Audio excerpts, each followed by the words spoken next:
Hello everyone and welcome back to Clover Knows Pets. I'm Clover and today I'm going to be telling you what I'm doing the night before rescuing some rodents, specifically exotic rodents, even more specifically Egyptian spiny mice. Now if you didn't already know, I've been keeping Egyptian spiny mice for around 2 years now, and I only had 2. Both females of course, and they lived in this 40-gallon tank. But unfortunately, one of them recently died, and although I don't agree with replacing pets, they are extremely social creatures and cannot be left alone. Therefore, I'm going to be getting some more. This isn't related to the video, but I might as well show Saffron because she's finally out. But anyways, I happen to know a person who is not caring for them right. She is a breeder, but she has not been doing good with the animals. They are being extremely neglected in a lot of different ways. I know this from experience going there. That's the place I actually got my original spiny mice. By the way, I am getting them for free. I am not paying her anything, therefore I'm not supporting the breeding. I'm just getting the animals out of there. But yeah, so I'm going back tomorrow, right after I'm out of school, to pick up some more.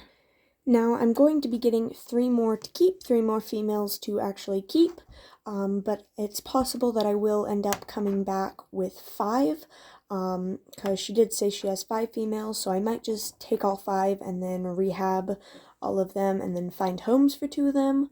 I'm not sure yet, but we're also going to be getting a Chinese dwarf from her. Basically, she said that it's free too, because she had a breeding colony, and the others died.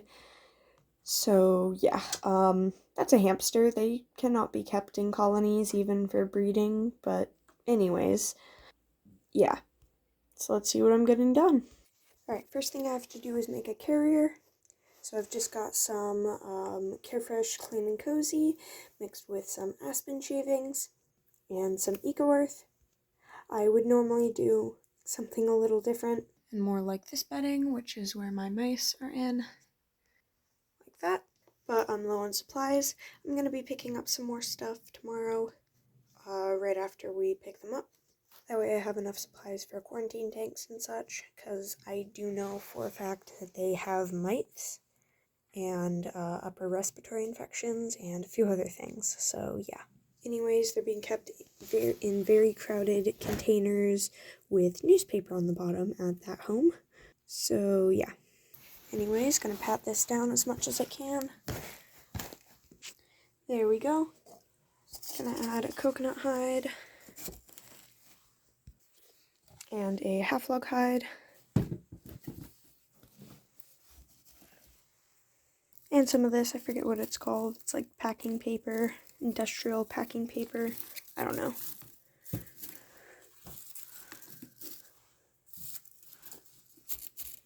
There we go. And it is a fairly long trip, around 2 hours away. So I will add some cucumber in here in the morning. So I will add in a bowl for that.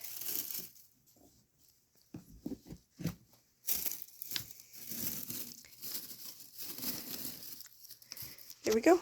This will be good enough for then.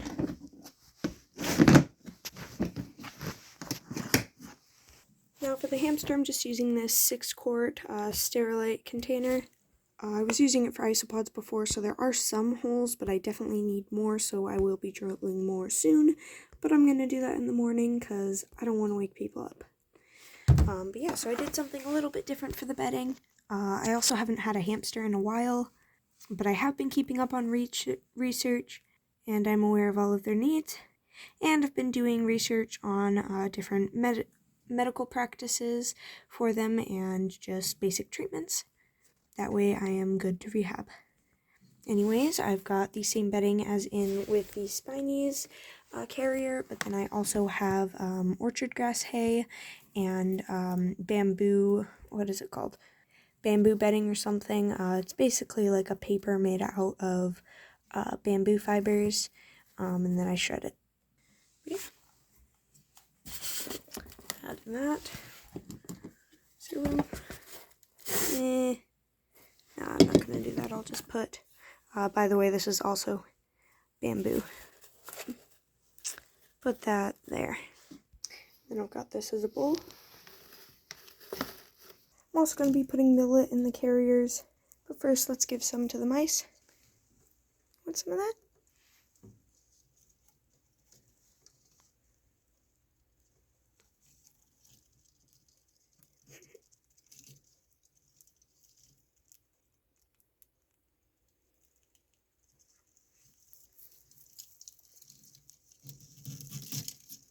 There we go. By the way, if you guys haven't seen the videos, please go to my channel and check out their story, because they are actual rescued lab mice from a lab situation, so yeah. Anyways, yeah, I'm going to add some millet into these because they are basically being starved at this person's house. No, I'm not joking. They were so starving, at least the spinies I had gotten. By the way, we went into her home and got them with her, so we got to see all of the cages and all of the animals, but anyways, the spinies, the rats, the mice, and a few of the other animals were so hungry they were literally eating their own tails, the poor things. So yeah, this is a very bad situation to be coming from, so yeah. I want them to have at least something to eat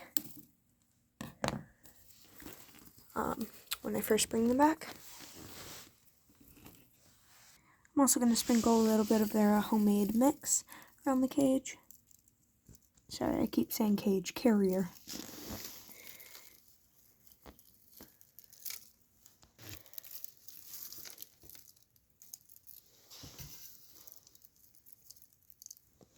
They're normally, or at least the ones we had gotten, and from the pictures we've seen and what we saw when we were there and the ones we got, I know that they are going to be very lethargic and just unhealthy in general.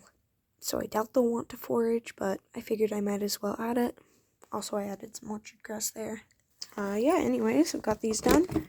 I'm also going to set up one more carrier just in case we end up taking more animals than we think. Because who knows, maybe she will ask if we want something else for free too. Because she does sell them for a price, but she was willing to give us some of these guys for free. So yeah. And of course, if we can get a animal out of there and not have to pay for it, then I definitely will. Because they are in horrific situations there, I'm not gonna lie. Anyways, these are ready for the morning. I'm gonna set up one more off camera. Let's get to the next part. Set these there for the morning. Alright, next up I've got some basic first aid supplies. This is sort of stuff that I wish I had had originally, because at the time I was pretty new to rehabbing rodents and other mammals in general, so yeah. Anyways, we've got the Scale X Mite and Lice spray for birds. Now this is feather care for birds, and yeah, it says for birds, but I had no idea what the heck to use originally, and so I did a ton of research, and basically their closest living relative, gerbils, they recommend treating with these active ingredients, and so I tried it out. It worked great with my Egyptian spiny mice and a bunny we recently rescued, and they had no side effects, no hair loss, no visible illness from it, so yeah, I highly recommend that. Then we've got saline solution in case they have anything in their eyes or I need to flush out their eyes. Got betadine, or well, off-brand betadine. I do actually have to check if this is safe for them or not, because this is normally what I use for my reptiles, and reptiles I rehab, so I will have to make sure it's safe for them, but I figured I'd include it in the video just in case. I've got my gloves because they're not what you want to touch. Yeah, they are, it's really bad. Yeah. And I've got some gauze cushions and rolled gauze and some polysporin, or well, off-brand polysporin, for any cuts or scrapes or anything like that. And yeah, that is basically everything I have up front. But I do have some other stuff that I can use if I were to need it, but this is basic stuff I want to have on hand right when I get home, so I'm lining it up right on this stainless steel. counter. That way when I do my health checks, everything will be good. I'm also going to have my cloth mats laid out, or well, folded so that I can lay them out really easily. So yeah, next thing to set up is a quarantine enclosure. Oh my god, the mice are so active right now. Sorry babies, you can come out in a bit. Alright, so this is going to be the spiny mouse quarantine enclosure. Yeah, I know it looks really weird now, that's because I don't have all the supplies. But yeah, so over here I have some Eco Earth. I find that moist Eco Earth actually works really well for rehabbing them. Now, I would not recommend this for gerbils or other rodents. I don't know why it works well with them, but it does, so yeah. Got this coconut monkey guy, I don't know what it is. Hopefully they can build a nest in there, or at least stuff in there. Then I've got a actual nest box here, and then it's just got some sanitized oak leaves in there, another bamboo hide, and then I've just got this like reptile hide here. Now here will be Carefresh bedding eventually. I just have to go get it, so yeah. I'm also going to be putting these two hides and all of the supplies in there, along with a water bowl, which I still need to get. So yeah, and a wheel. Alright, now for the Chinese dwarf quarantine enclosure. So for the spinies, I'm using a 20-gallon long. So for these guys, sorry, not these guys, it's just one, of course, solitary creatures. Anyways, I'm using a 10-gallon. And I would like to specify that a 10-gallon is way too small to keep a Chinese dwarf hamster in as a actual enclosure. This is very, very temporary, only for quarantine, and he will only be in here for 1 month before moving into a larger setup. Also, I'm not going to be keeping the Chinese dwarf. Don't get me wrong, I love hamsters just as much as any other rodent or reptile or animal in general. But for the amount of space they take up, I'd much rather have some other sort of animal that is communal, like these mice, who I love, by the way. But yeah. Before getting an animal, there are 4 things you should really think about before deciding to keep them or get them. I made this up, but I feel it's a pretty reasonable thing to ask. TSMC, so time, space, money, and commitment. Do you have the time to care for the pet and all their supplies? The space for their enclosure, supplies, food, all of that. The money for their heating, supplies, food, vet bills, cost to drive to get them stuff, all of that. And commitment to care for the animal till the end of their life, and to work hard and never stop researching and just, well, be committed to caring for them. Anyways, if you can't say yes to all 4 of those, I believe you should not have that pet. And I honestly don't think I could care for a hamster long term with the large setup. So this will only be a rescue, rehab, rehome situation, so I will eventually find him a new home. Anyways, let's get started. First thing, sand bath. Fits just perfect in there. Gonna have this hide here, leaving room for a 8.5-inch wheel to go here. I'll have a water bowl right there, and this here. And then in the sand bath, I will also have this half log hide in there. But yeah, so it'll look something like this, but with deeper sand and actual bedding. Also, the bedding is going to be around 3 inches, so that the hamster can burrow at least a little bit. And so this might be actually tilted as like a burrow starter.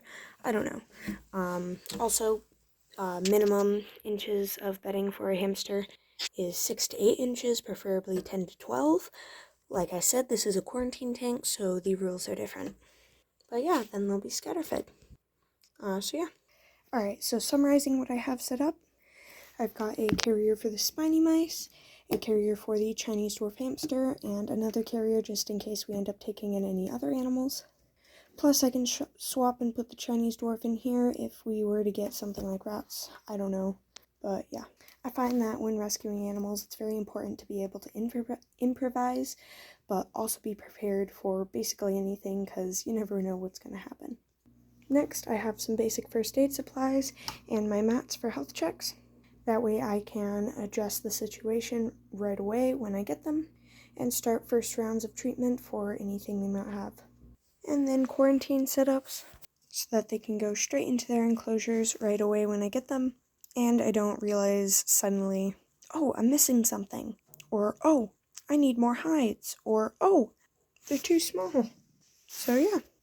Also, one quick thing I forgot to mention is just mental preparedness, because that place is not good. The last time I was there, there was actually a hamster on his side, alive, with multiple open wounds, sitting there suffering, dying. There were rats that were starving so much they were chewing off their own tails. Spinies that would grab onto anything. It's bad. And even if you think an animal is coming from a good home when you take them in, you do want to be prepared for anything in case something does go wrong or something's not what you expect. But of course, if you think you're getting a healthy animal and it turns out they're not, for example, if you don't have the experience or the money to take them to a vet or rehab them yourself, please bring the animal to a specialized rescue. Meaning, for example, don't bring a injured hamster to Humane Society, because honestly, the hamster is most likely going to be euthanized. And I have nothing against Humane Society, they do amazing things. But yeah, that's just how things work, so be aware of that. Thanks for watching, and I'll see you next time when I have the animals.